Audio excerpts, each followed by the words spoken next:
Hello, everyone, and welcome to the next session brought to you by Uplatz. In the previous sessions, we walked through the real-time reports and the audience report. In this section, we'll be walking through the acquisition report, which is how are you acquiring your new customers, or how you are actually working with your customers on the website.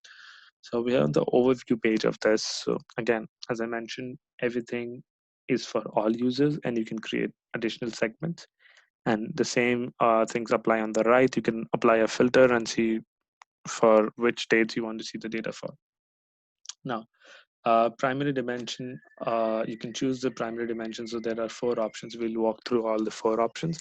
And on conversion, you can actually select for a particular conversion metric. So conversion metric is essentially the goal that you want to look for. So if you have a certain goal set up, I'll show you how the goals can actually be set up as well. I've actually showed that in another video, but I'll repeat that again. Now, if you see top channels, so this is the report that is based on the top channels. So if you see here, you have the top channels, which is on direct, 71% of the traffic in the last month. 16% is coming from organic search. So these are the top 4 different channels. And this is how the users flow have been. Goal conversion has been 0 because there has been no goal set up. And you can see a tabular view of the pie chart in terms of not just users, but also in terms of new users. So there have been 58 out of 60 new users, sessions, the bounce rate. So you'd see that there's a higher bounce rate for referral and a very low bounce rate. So you see this channel is performing well for you, the organic search channel. So people are actually reaching the website through organic searches and have lesser bounce rate compared to the other channels. Of course, this is not a good bounce rate for a website. And okay, so I'll just select the other things before I move to showing how you can create a goal. So you have top sources and mediums. So this is the source, and that's the medium separated by a backslash. So our Google Organic is a source for organic search, and then you have the users and the conversion and a similar view below. So these are different. These are the top things. So Meramendi business sizes. This is, I think, a referral website. And then you have top sources, which would be the first portion. So direct and probably Google and Meramendi and Facebook and so on. So if you see, this is a Sabina blog as well. So probably someone's blog that was a referral website that the Mira Physio team had approached for promotions. So you have top mediums as well with similar things. Now, again, this is based on the default channel grouping that I had explained earlier. So this is the default channel definitions. Now, just know that this is something Google Analytics does on its own. And if you want to create your own channel definition, you can create on edit channel definitions and change it here. So you can change the definitions here, or you can create your new channel definitions using content grouping. So you can create new channel definitions using content grouping and create your own based on that. I would recommend not doing that. I would recommend using the default channel grouping and using the campaign URL builder to ensure your UTM parameters are tagged well so that the default channels are being identified well by Google Analytics. Okay, now we will also talk about how you can set up a goal. So a goal is actually something that you would see in a conversion. So if you want to see a conversion through a particular goal, a goal can be a purchase, a book appointment, a contact us. For example, a goal could be a contact us on this website. So you would need to create a plus new goal, and it can be place an order, create an account, and so on.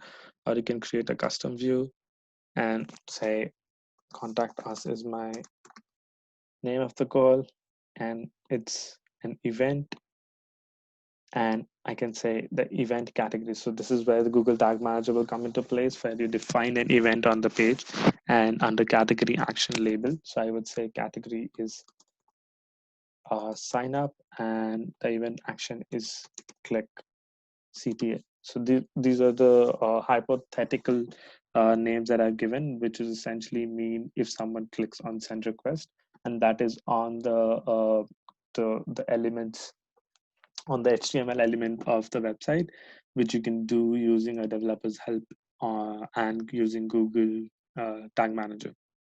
This is how you create a goal, and then you can track this goal against the acquisition overview and use that as a conversion metric instead of just using the default user, new user, and other metrics offered by GA.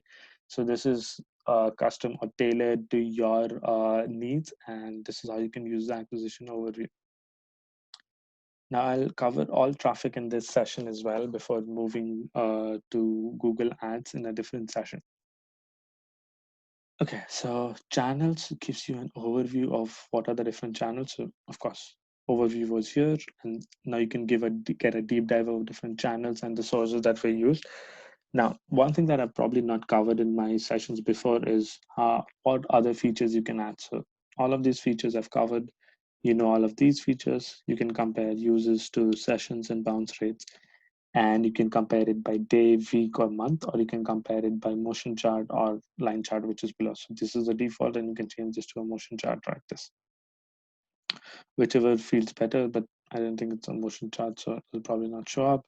So I will show you the line chart. Now, if you see this below, you would see a table here, right? So you have the primary dimension, which is the default channel grouping, which is all of these channels. You can also add a secondary dimension. So if I want to add, say, source medium, I can choose here, or I have the like the commonly used ones, the acquisition ones, the advertising ones, which is the campaign code.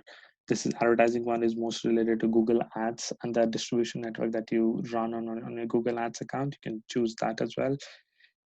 You can choose the behavior, which is what are the event action, trigger, label, what were the exit pages used from different website, or what was the page depth used, what are the pages visited through different channels. So you can add another complexity to this table, and which is called the secondary dimension. So in this case, let's go with a very common one called source medium. So you'll see how the table changes. So now this is the primary dimension, and a combination of these two has brought 43 of these 60 users. So there has been a direct, none combination that has brought you this, and an organic search with the combination of our Google organic, which is brought in.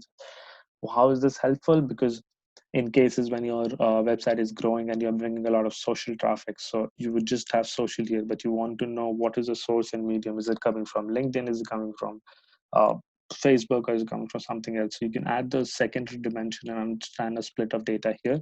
It'll also give you other metrics of acquisition, behavior, and conversions. So under acquisition here, you have users, new users, and sessions. Under behavior, you have bounce rate, pages per session, average session durations. And under conversion, which is essentially setting up a goal, you can find these.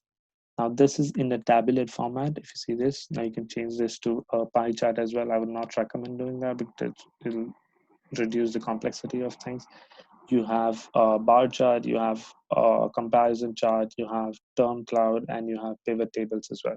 So I personally tend to use the tabular format instead of any other format.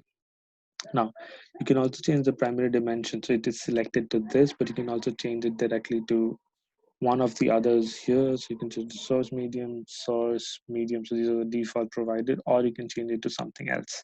So you get a drop down here. So that's something. So anytime you change the primary dimension, the secondary dimension goes away. So you need to add that back. And the sort type, you can write defaults, which is basically sorted by user. So you can change that as well. Now, if the data is too big, you can search for something here, or you can use an advanced filter. So you can use an advanced filter and say only or exclude medium which contains now. And I can do more filters below, and I keep on adding more filters to this data, and you can just see if I do medium equals to none, the top row is gone. So it just says only 17. Or if I have advanced filter on, you would see this advanced filter is on. So that means there's a filter applied, and it is excluding all the medium that contains none. So now if I do erase this and do an apply, you would see this goes away. There's no advanced filter anymore. So this is how you can apply more filters and or filters on the go if you want to, if your data size is increased and you want to just look at data for a certain segment or certain cuts of data, you can use this advanced filter option. So that's it from, no, okay. I have more things to cover in this. So you have tree maps. Uh, Now, tree maps actually giving you what are the sources. So basically, whatever we saw there, you can see again users, sessions, new users, and you can compare that with a secondary metric, which will define the color of things. And then you have a tree map over here, and you just have the same table right below at the end. So you can understand what's happening. Again, you have a source medium, a different view of source medium. Either you can do this, or you can just use the channel section and click on the source medium here. So what's different between these two is the above chart. This is set to source medium and the users by default, and that's set to default channel grouping. Now, on the referrals, this is basically the referrals. So all the referral channels that have been there. So MetaMedi business site has provided 3 users to us. Facebook has provided 2 users. Facebook.com, so this is mobile Facebook, this is desktop Facebook. And Sabina blog has provided 1 user to us using our referral. So these are the referral channels. It's a very, very, very strong channel for you to use to promote your website. And then you can apply different filters here to understand how the data has been. Um, that's it from the first part of the acquisition flow. In the next session, I'll be covering Google Ads, Search Console, social, and the different campaigns. Thank you for watching.